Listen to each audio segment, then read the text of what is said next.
नमस्कार, आपला महाराष्ट्र देख रहे हैं आप। मैं हूं आपके साथ प्रियंका तिवारी। खबरों को विस्तार से जानेंगे। नागपुर में पत्रकारों से बात करते हुए डिप्टी सीएम देवेंद्र फडणवीस ने कल आयोजित हुए महामोर्चे का मखौल उड़ाया और कहा कि कल सभी विरोधियों ने मिलकर नैनो मोर्चा निकाला था।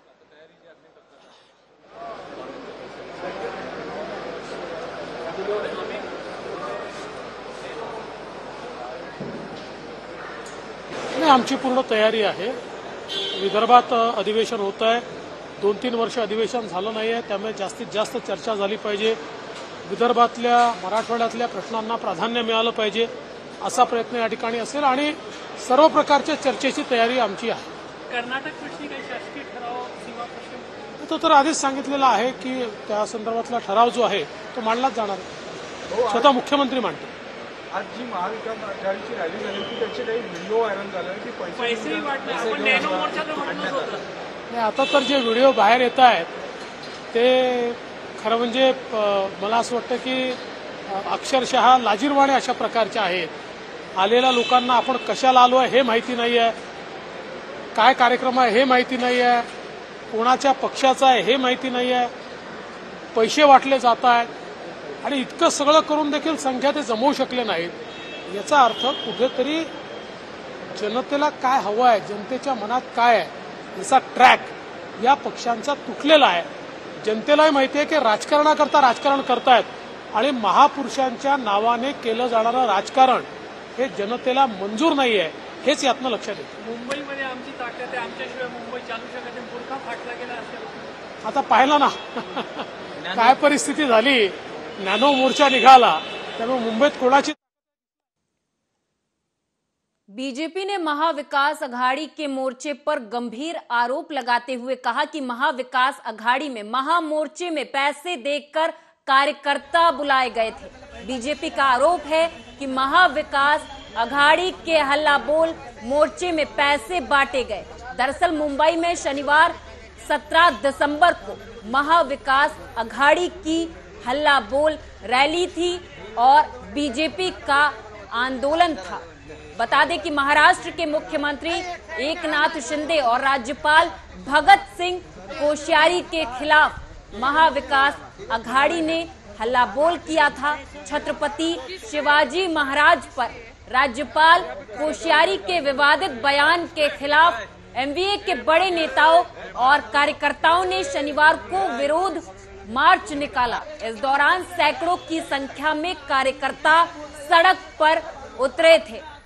हालांकि एमवीए के मोर्चे पर बीजेपी ने आरोप लगाए हैं।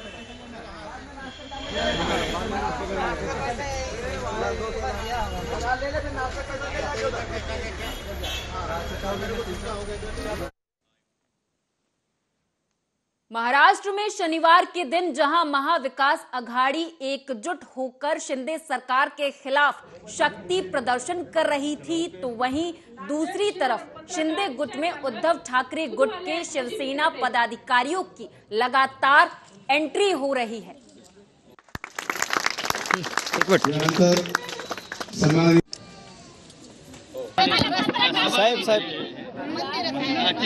बाळासाहेबांची शिवसेना यांच्या पक्षाचे उपनेते तथा माननीय खासदार हेमंत पाटील यांच्या वाढदिवसानिमित्त आपण पूर्ण नांदेड जिल्ह्यामध्ये विविध उपक्रम राबवत आहोत। काल बऱ्याच ठिकाणी आपण आरोग्य शिबिर घेतलेत। आरोग्य आभा कार्ड म्हणजे आपण अरुविमा जो की दूधवाले, फळवाले, विक्रेते, रिक्षावाले, पत्रकारांना अशा सर्वांचा 5 लाख रुपयाचा आपण तिथे विमा काढले। आदरणीय हेमंत भाऊंच्या वाढदिवसानिमित्त भरपूर कार्यकर्त्यांनी, उद्धव गटातल्या कार्यकर्त्यांनी शिंदे गटामध्ये प्रवेश केलेला आहे, अजून सुद्धा चालू आहे आणि आमचा जास्तीत जास्त भर हाच राहील की जास्तीत जास्त शिवसैनिक, जास्तीत जास्त कार्यकर्ते या गटामध्ये, शिंदे गटामध्ये, बाळासाहेबांच्या शिवसेनेमध्ये कसे येतील यासाठी आमचे दोन्ही जिल्हा प्रमुख आणि आमदार प्रयत्न करतायत। तुम्हाला अजून 2-3 दिवसात किंवा पुढच्या माझ्या दौऱ्यामध्ये आणि काय तिकडचे पदाधिकारी असलेले कार्यकर्ते आमदार साहेबांच्या आणि जिल्हा प्रमुखांच्या नेतृत्वाखाली शिंदे साहेबांच्या शिवसेनेमध्ये, बाळासाहेबांच्या शिवसेनेमध्ये प्रवेश करतील। अहमदनगर जिले के रहाता तालुका में मनसे जिलाध्यक्ष राजेश लुटे पर कुछ लोगों ने जानलेवा हमला कर दिया। इस हमले में राजेश की जान तो बच गई, लेकिन वे बुरी तरह से घायल हो गए हैं। उन्हें इलाज के लिए अस्पताल में भर्ती करवा दिया गया था। गावातील तसेच राहत्या शहरातील सर्व नागरिकांना माझं आव्हान आहे, विनंती आहे की आपण कुठल्याही प्रकारचं गाव बंद ठेवून व्यापाऱ्यांना त्रास होईल असं काही करू नका, निषेध करू नका। सुज्ञ जेवढे नागरिक आहेत त्यांना माहिती आहे की हा हल्ला कसा आणि कुणी घडवून आणला। लोक मतदानाच्या स्वरूपातून नक्कीच त्यांना धडा शिकवतील, परंतु नागरिकांना त्रास होईल असं कुठलंही तुम्ही निषेध करू नका, ही सर्वांना विनंती। साईबाबा कृपेने, वीरभद्र महाराजांच्या कृपेने माझे प्राण वाचले, ही साईबाबांची कृपा आहे आणि आपल्या सर्व नागरिकांचा प्रेम आहे की मी या सर्व संकटातून वाचलो आणि यापुढे मी माझे काम चालूच ठेवणार आहे। कुठल्याही प्रकार कुणालाही डगमगणार नाही।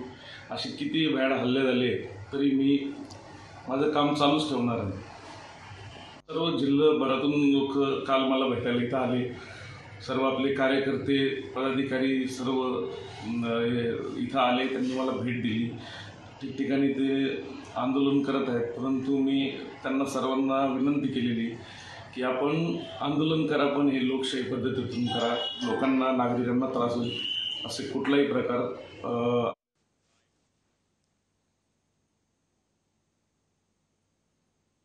मुंबई कांदिवली के पूर्व बीजेपी विधायक अतुल भातखलकर के मार्गदर्शन में शिवसेना नेता संजय राउत और सुषमा अंधारे का जाहिर निषेध किया गया। इस मौके पर बीजेपी विधायक और सांसद गोपाल शेट्टी ने हाथ में काला झंडा लेकर माफी मांगो के नारे लगाए। संतों का ये अपमान नहीं सहेगा हिंदुस्तान के भी नारे लगाए गए। उद्धव ठाकरेचा देव देश धर्माचा अपमान करणारा उद्धव ठाकरेचा उद्धव ठाकरे होश में हो, सुषमा अंधारे होश में हो, संजय राउत होश में हो, सुषमा अंधारे हाय हाय, संजय राउत हाय हाय, उद्धव ठाकरे हाय हाय, देव देश धर्माचा अपमान करणारा उद्धव सेनेचा अपमान करणारा। ये महाराष्ट्र ये संतों की भूमि है, महाराष्ट्र ये महापुरुषों की भूमि है। हिंदवी स्वराज्य की स्थापना छत्रपति शिवाजी महाराज ने किया। डॉक्टर बाबा साहब अम्बेडकर ने महाराष्ट्र का नेतृत्व किया, वीर सावरकर जी ने किया। और ऐसे संतों के और महापुरुषों की इस भूमि पर जो इस प्रकार से सुषमा अंधारे जैसे लोग टीका करते हैं, टिप्पणी करते हैं, हिंदुओं की भावनाओं को ठेस पहुंचाने का काम करते हैं, तो भारतीय जनता पार्टी इसको कदापि सहन नहीं करेगी। भारतीय जनता पार्टी एक में ऐसी पार्टी है जिस पार्टी ने राष्ट्रधारा के विचारधारा को लेकर हम आगे बढ़े, हम महापुरुषों के विचारों को लेकर आगे बढ़े। हिंदुत्व का जीवन जिंदापन हमेशा कायम रहना चाहिए, इसलिए हम आगे बढ़े। और भारतीय जनता पार्टी के विचारों को मानते हुए बाला साहब ठाकरे जी हमारे साथ में आए और एक बहुत बड़ा हिंदुत्व का पूरे देश भर में ताकत खड़ा करने का काम पिछले कुछ दशकों में हुआ है। और जब देश हिंदुत्व की विचारधाराओं को पूरा कर रही है, विकास के एजेंडा को मोदी जी पूरा कर रहे हैं, और ऐसे समय पर सुषमा अंधारे जी जैसे कोई व्यक्ति आकर और इतने बड़े पैमाने पे पूरे देश भर के लोगों का मानस को अगर ठेस पहुंचाने का काम करते होंगे तो भारतीय जनता पार्टी उसको कदापि सहन नहीं करेगी। हम और हमारे कार्यकर्ता रास्ते पर आकर इस प्रकार का आंदोलन पूरे देश भर में आवश्यकता पड़ेगी तो आने वाले दिनों में करेंगे। लेकिन फिलहाल तो महाराष्ट्र के जो पक्ष चालक है, चाहे वो कांग्रेस के लोग हो, राष्ट्रवादी हो, और खास करके जिस शिवसेना से सुषमा अंधारे जी बिलोंग करती है, उद्धव जी ने, जैसा अतुल जी ने कहा, तुरंत उसको पार्टी में से निकाल देना चाहिए, माफ़ी मांगनी चाहिए महाराष्ट्र की जनता के सामने।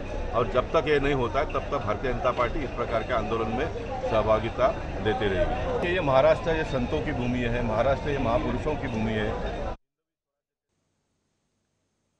मुंबई में आयोजित महामोर्चे में कहने को तो सभी विरोधी पार्टियां कांग्रेस, राष्ट्रवादी कांग्रेस, उद्धव गुट, शिवसेना शामिल हुई। लेकिन मोर्चा देखने के बाद एक बात स्पष्ट हो गई कि पोस्टरबाजी और झंडा प्रदर्शन के मामले में कांग्रेस अपने ही सहयोगी दलों से मात खा गई। पूरे मोर्चे में हर तरफ भगवा और राष्ट्रवादी कांग्रेस पार्टी का ही झंडा दिखा।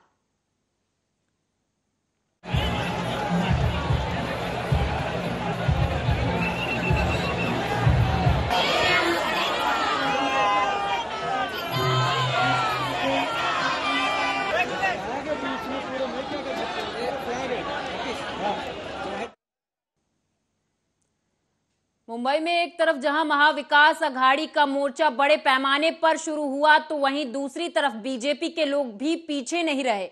बीजेपी वालों ने मुंबई के अलग अलग जगहों पर पाकिस्तान के मंत्री बिलावल भुट्टो और उद्धव गुट के नेता सुषमा अंधारे के खिलाफ मोर्चा निकालकर विरोध प्रदर्शन किया। मिट्टी में मिल जाएगा, संतों का ये अपमान नहीं सहेगा हिंदुस्तान, वारकरियों का ये अपमान नहीं सहेगा हिंदुस्तान। माफी मांगो, माफी मांगो, माफी मांगो पाकिस्तान, माफी मांगो, माफी मांगो, माफी मांगो पाकिस्तान। प्रगतिशील संगठन की ओर से सांगली के कर्मवीर भाऊराव पाटिल पुतला पुष्पराज चौक पर महापुरुष के बारे में अभद्र भाषा का प्रयोग करने वाले मंत्री चंद्रकांत पाटिल, राज्यपाल भगत सिंह कोश्यारी, सुधांशु त्रिवेदी, प्रसाद लाड के खिलाफ विरोध प्रदर्शन किया गया। इस समय सांगली बंद का आह्वान किया गया है। एका सुरात बहुजन समाजाच्या महामानवांना बदनाम करण्याचे वक्तव्य करतायत। हे आपसुक झालेलं नाही, हा आरएसएसचा अजेंडा आहे। बहुजन समाजाच्या महामानवांनी जे काम केलं त्यामुळे बहुजन जागा झाला, तो शिक्षणापर्यंत पोहोचला, त्यांची मक्तेदारी संपुष्टात आली। हे खरं त्यांचं दुखणं आहे आणि त्या दुखण्यांच्यामुळे कर्मवीर भाऊराव पाटील, डॉक्टर बाबासाहेब आंबेडकर, महात्मा ज्योतिबा फुले, छत्रपती शिवाजी महाराज अशा एका पाठोपाठ एक महामानवांना बदनाम करण्याचा उद्योग हा आरएसएस प्रणित माणसांनी केलेला आहे।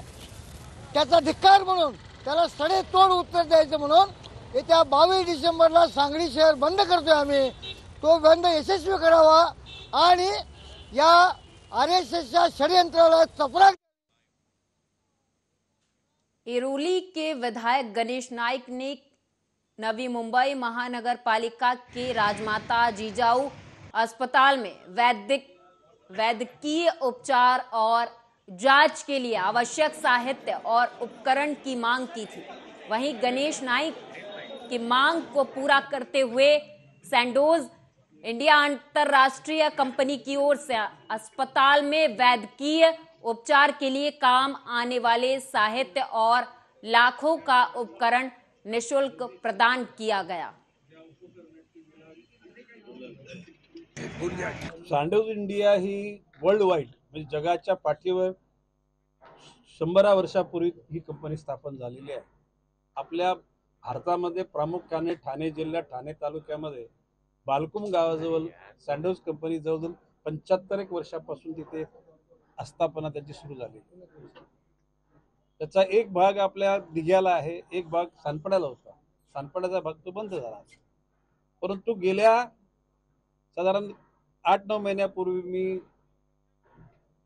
विनंती केली होती सॅन्डोज व्यवस्थापनाला, प्रामुख्याने सुधीर भंडारे साहेबांना, की सॅन्डोज इंडियाच्या CSR फंडामधून आमच्या नवी मुंबईतल्या काही संस्था, कारण आरोग्य सेवा, शिक्षण सेवा आणि पर्यावरण या 3च ठिकाणी प्रामुख्याने CSR फंड वापरला जातो। मुंबई की कृषि उपज मंडी समिति ने सब्जियों की आवक में भारी इजाफा होते हुए देख आवक को बढ़ा दिया है। बता दें आपको कि आवक बढ़ गई है। जैसे जैसे सब्जियों के बाजार मूल्य गिरने लगे हैं, वहीं गोभी और फूल टमाटर के दाम गिर गए हैं। बता दें कि सब्जियों के दाम घटने से किसानों को बेहद नुकसान हो रहा है।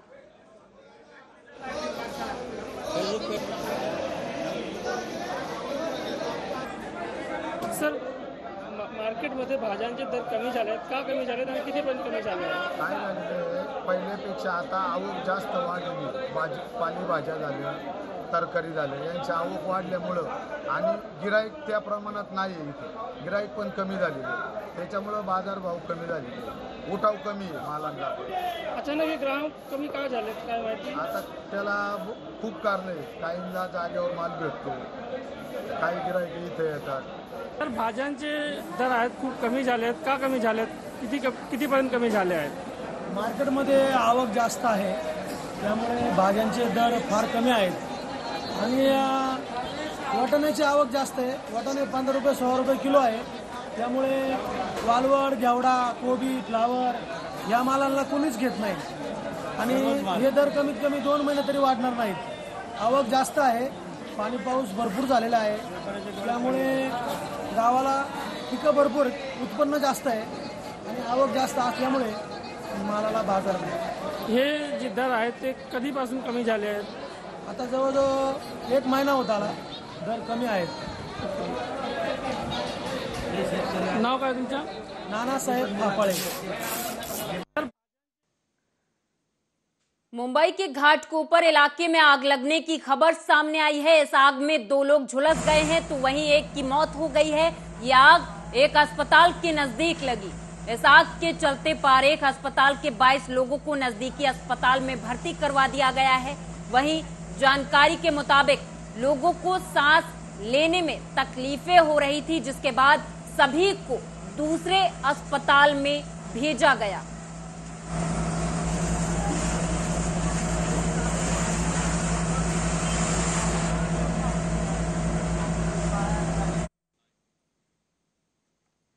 तो वहीं कसारा घाट के पास मध्य रेलवे लाइन पर एक एक्सप्रेस ट्रेन में तांत्रिक खराबी आने के कारण मध्य रूट पर लोकल ट्रेनों की आवाजाही आधा घंटा देरी से हुई। मध्य रेलवे लाइन पर कसारा घाट के पास पंचवटी एक्सप्रेस ट्रेन में तांत्रिक खराबी आने से ट्रेन आधे घंटे से रुकी रही। इसी वजह से मध्य रेलवे की लोकल ट्रेनों की आवाजाही बाधित रही। सभी लोकल ट्रेन आधा घंटा देरी से चली।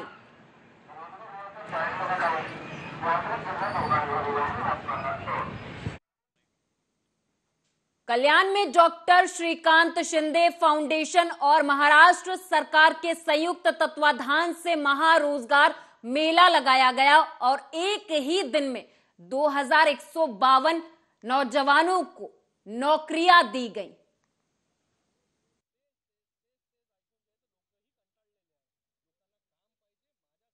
मी म्हणतो आता यांना काय म्हणजे जे काय म्हणतात ना त्यांच्यावरती आता जास्त बघा आम्ही तर त्यांना सिरियस घेणं सोडलेलं आहे। लोकांनीही जे आहे यांना आता फक्त एंटरटेनमेंटच्या दृष्टिकोनानेच पाहावं, जास्त त्याच्यावरती विचार मला वाटतं लोकही आता करत नाही, कारण की रोज रोज तेच ऐकून जे आहे तर लोकही कंटाळलेले आहे। लोकांना काम पाहिजे, माझ्यासाठी हे सरकार काय करते। ठाण्यामध्ये जे आहे ते मुलं या ठिकाणी येत असतात, मुंबईमध्ये असतील, कल्याणमध्ये असतील, या ठिकाणी असतात आणि त्यांना ट्रेनिंग जे आहे ती ट्रेनिंग फॅसिलिटी अवेलेबल व्हावी, जेणेकरून त्यांचं सिलेक्शन जे आहे ते लवकरात लवकर व्हावं। याच्यासाठी देखील आज जसं आपण रोजगार मेळावा घेतला या ठिकाणी, तसं पोलिसांचं ट्रेनिंग असेल, तलाठी ट्रेनिंग असेल, वेगवेगळ्या गोष्टींसाठी जे ट्रेनिंग लागणार आहे, स्किल ट्रेनिंग लागणार आहे किंवा फिजिकल एंडोरन्स ट्रेनिंग लागणार आहे, त्या सगळ्या गोष्टी ज्या आहेत येणाऱ्या काळामध्ये जे आहेत ते बाळासाहेबांच्या शिवसेनेच्या मार्फत जे आहे। नवी मुंबई में 72 ग्राम पंचायतों के लिए मतदान प्रक्रिया लगातार जारी है। नई मुंबई पनवेल में ग्राम पंचायत चुनाव के लिए मतदान शुरू हो गए हैं। इस ग्राम पंचायत का विशेष महत्व है क्योंकि इसके एक तरफ पनवेल महानगर पालिका है और दूसरी तरफ नवी मुंबई महानगर पालिका। इसके अलावा इसी ग्राम पंचायत के पास ही अंतरराष्ट्रीय हवाई अड्डे का निर्माण भी किया जा रहा है।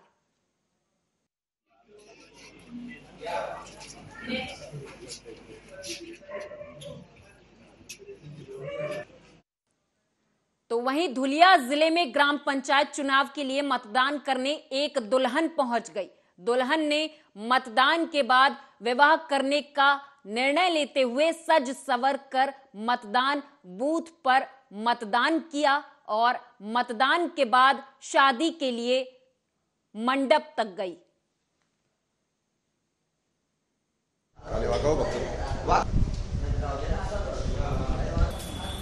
काही नाही, माझं पहिलं मतदान आहे, तर मी आज लग्नाच्या आधी करायला आली मतदान. म्हणजे अजून केलं नाही, पहिलंच आहे. तर सर्वांनी मतदान करा, हे चांगलं असतं आणि याच्याने चांगले लोकप्रतिनिधी चांगले. जलगांव में लघु उद्योग लगाने के इच्छुक किसानों के लिए कृषि विभाग की ओर से जलगांव प्रधानमंत्री सूक्ष्म अन्न प्रक्रिया योजना की शुरुआत की गई। कृषि विभाग की ओर से अब तक खेती व्यवस्थापन और किसानों के लिए विविध योजनाएं चलाई जाती रही हैं। वहीं अब कृषि विभाग की ओर से लघु उद्योग लगाने के इच्छुक किसानों को प्रधानमंत्री सूक्ष्म अन्न प्रक्रिया योजना के अंतर्गत 35% अनुदान दिया जाएगा। आतापर्यंत आपल्याकडे शेती व्यवस्थापन, पीक व्यवस्थापनाच्या संदर्भात शेतकऱ्यांसाठी विविध योजना आपण राबवत आहोत. परंतु आता पंतप्रधान सूक्ष्म अन्न प्रक्रिया उद्योग नावाची योजना आपण ऐकलेलीच असणार.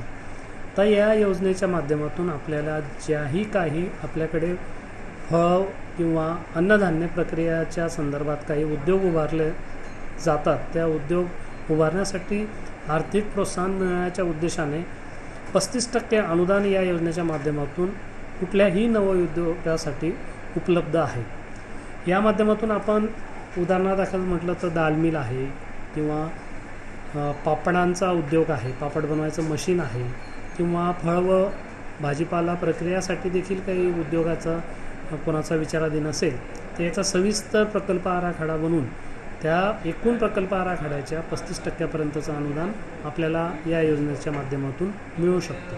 तरी आपल्या माध्यमातून मी आपल्या चोपडा शहर व तालुक्यातील सर्व नवयुवक आणि जे काही सुशिक्षित स्वयंरोजगारासाठी प्रयत्न करतायत असं सर्वांना मी या आपल्या माध्यमातून आवाहन करतो की आपण या योजनेच्या अंतर्गत जास्तीत जास्त लाभ घेण्याच्या दृष्टिकोनातून प्रयत्न करावे.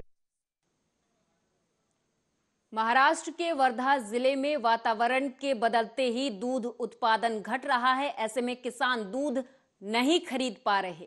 हालांकि दूध के दाम उम्मीद के मुताबिक नहीं बढ़े हैं।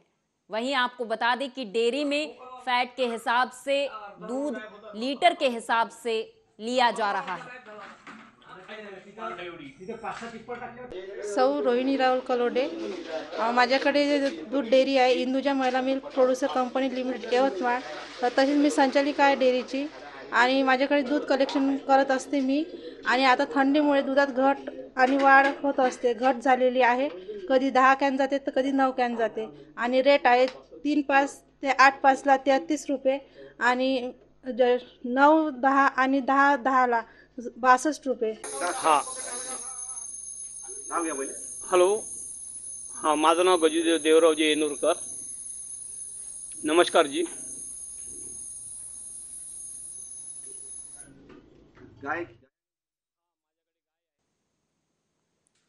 महाराष्ट्र में बीएम प्रतिष्ठान की ओर से महाराष्ट्र के बीड़ जिले में करीब 450 लोगों को नई दृष्टि दी गई। बीएम प्रतिष्ठान के अध्यक्ष बाला साहेब महास्के ने बताया कि बीड़ जिले के गेवराई में 22 गांव के 468 निवासियों के आंखों का ऑपरेशन कर उन्हें नई दृष्टि प्रदान की गई है।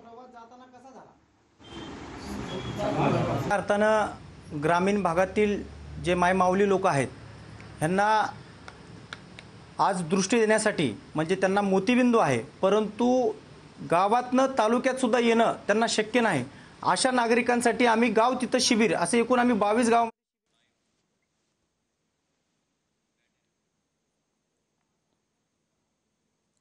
और इसी के साथ इस खास पेशकश में मेरे साथ बस इतना ही। आप देखते रहें आर्या न्यूज।